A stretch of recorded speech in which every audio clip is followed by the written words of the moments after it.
Hola, quizá escuches levemente la lluvia de este domingo de otoño en Buenos Aires, cuando voy a empezar a leerte un libro cuyo título es Teatro Antiguo de Buenos Aires, un libro de Mariano G. Bosch con el subtítulo Piezas del siglo XVIII y publicado por primera vez en Buenos Aires en 1904. Tiene una dedicatoria al doctor José María Ramos Mejía, testimonio de respeto y amistad. Capítulo primero. El Teatro de Buenos Aires fue hasta 1804 el Teatro Español. 1. Durante los primeros 60 años de representaciones teatrales en Buenos Aires, a contar de la fecha en que se hizo el primer corral de comedias, el teatro de nuestro país, si es que tal nombre puede dársele, no fue otra cosa que apéndice de un capítulo de la historia del de España, y no correspondería estudiarlo al historiador argentino, si no fuera porque fue él la primera piedra colocada en un edificio que luego comenzó a revestir ciertos caracteres nacionales y sirvió a la revolución como vehículo de ideas liberales y hasta como arma de lucha.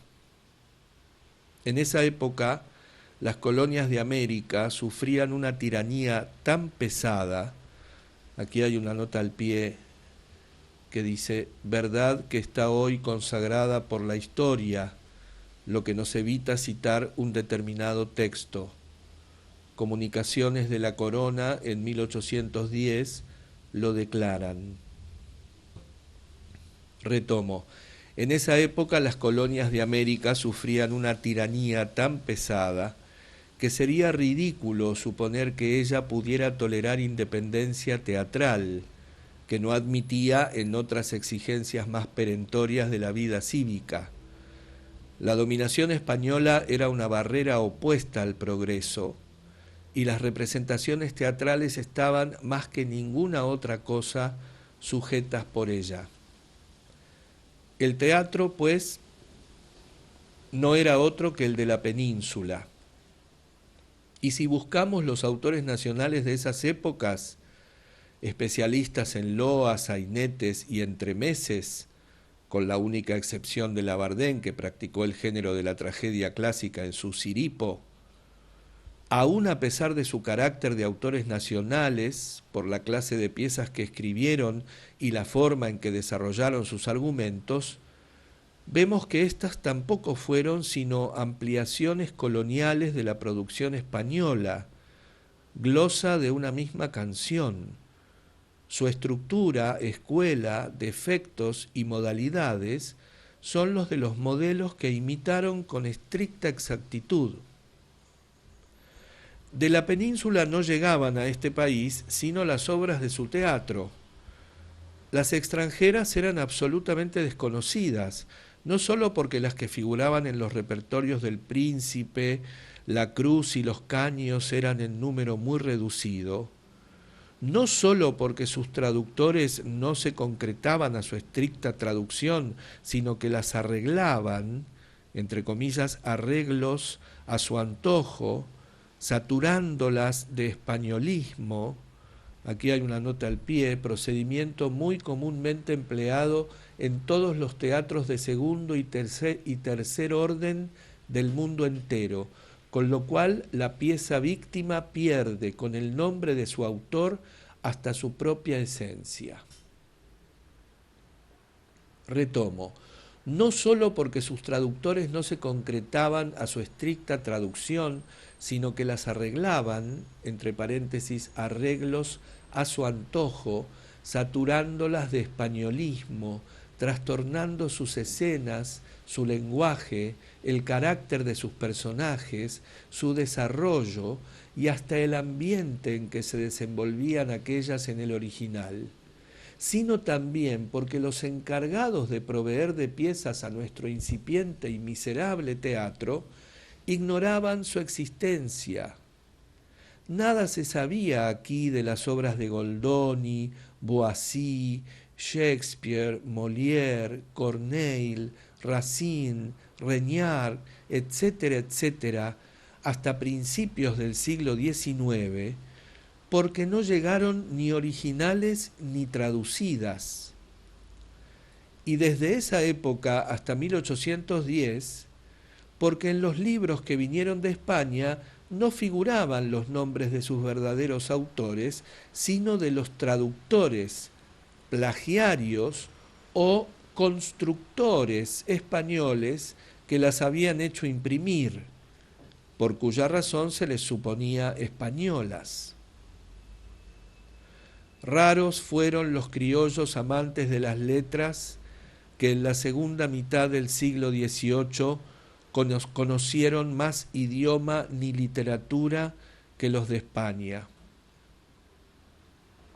Es sabido que en la Universidad de Buenos Aires no se enseñaban otros. En cuanto a los contemporáneos de Rivadavia, Belgrano y Moreno, que consiguieron hacer estudios de esa clase, recién pudieron empezar a influir en la dirección del Teatro de Buenos Aires después de 1804, y aún esto en forma muy poco decisiva. Asimismo, fue especialidad de muy pocos el estudio de las literaturas de Francia, Alemania e Inglaterra. No hemos encontrado en nuestras pacientes y prolijas investigaciones siquiera el rastro de piezas extranjeras. De 1 millar aproximadamente de obras que habrán pasado por nuestras manos, pertenecientes a los diversos archivos de teatro de este país, solo media docena son extranjeras y fueron dadas antes de 1810, ninguna antes de 1801. En cambio, esos mismos archivos están plagados de centenares de aquellas célebres producciones de, entre comillas, un ingenio de esta corte, o, entre comillas, de dos ingenios, siempre con el título clásico de comedia famosa, algunas de ellas completamente anónimas hasta hoy día, para bien propio y de España, y otras que sabemos que son de Alejandro Enríquez Gómez, el cómico Luis Monsin, el apuntador Fermín del Rey, Cañizares, Zavala y Zamora, Rodríguez de Arellano, Comela, Valladares y Sotomayor, G.P., entre paréntesis un signo de interrogación, Marqués y Espejo, Álvaro Cubillo, Añorbe y Corregel, María Martínez Abello, S. de Saldívar, Clavijo y Fajardo, etcétera, etcétera. Y este era el repertorio de las compañías cómicas del siglo XVIII, ora de aficionados, más tarde de actores españoles o de mixtas, repertorio que perduró aún después de nuestra emancipación política, pesando sobre los pies argentinos como restos de las antiguas cadenas y que no pudieron romper ni extinguir la sociedad del buen gusto, ni Pueyrredón, ni Rivadavia, Varela, Enríquez, Wilde, Bernardo Vélez, ni cuantos de hacerlo se ocuparon. La inmensa mayoría de esas obras, casi su totalidad, son absurdos góticos. Fatiga el espíritu y ofende el buen gusto artístico leer esos engendros dramáticos nunca mal ponderados y de los que han protestado españoles discretos y entendidos, tales como Martínez de la Rosa, Moratín, Luzán, Ganoa, Cascales, V. de la Vega, Pérez Galdós, Gil y Zárate y otros muchos que las conocieron y estudiaron.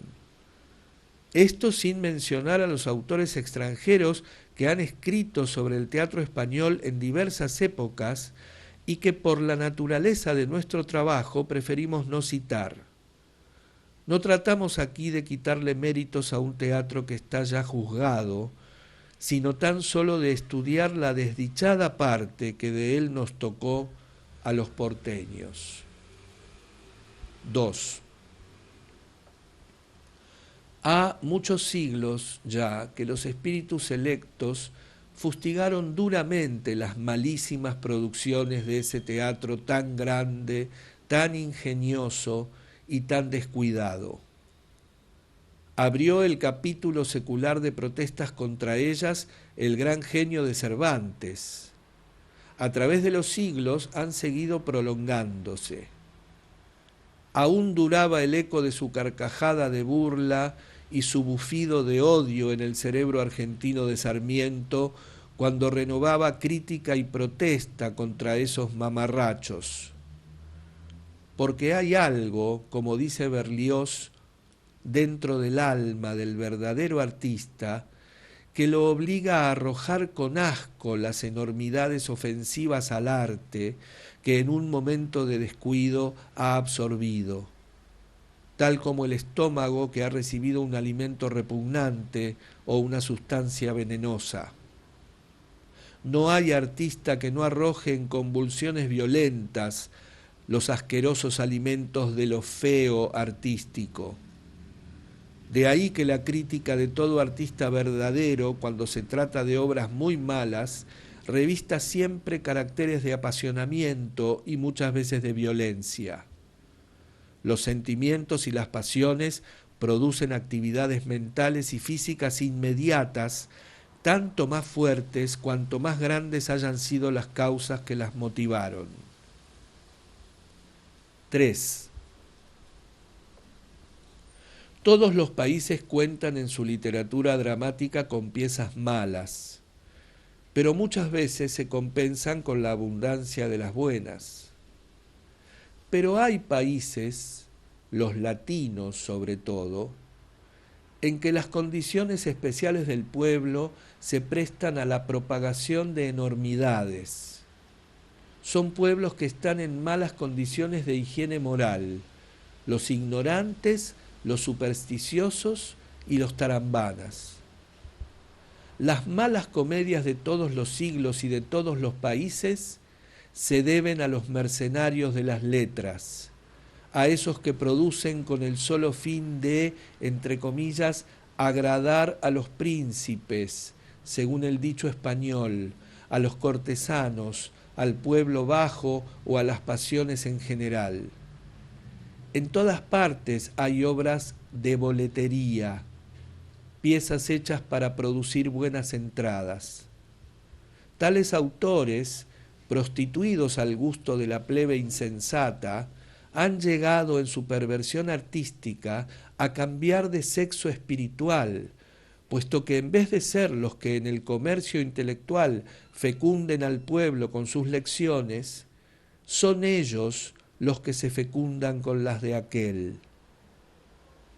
El autor dramático verdaderamente masculus engendra siendo el oyente quien recibe el germen de sus enseñanzas y concibe de acuerdo con él en acciones, pensamientos y costumbres. No hay cosa que se imite más que las lecciones del teatro. En cambio, el autor monstruosamente femenino recibe las imposiciones del vulgo y produce lo que aquél le manda. Vendiendo, pues, su espíritu al público por dinero que recibe en la boletería del teatro, prostituye su inteligencia y ocasiona con esto perjuicios grandes al buen nombre de su país. El éxito lo corona en vida, pero la posteridad maldice su nombre, o cuando menos lo desprecia.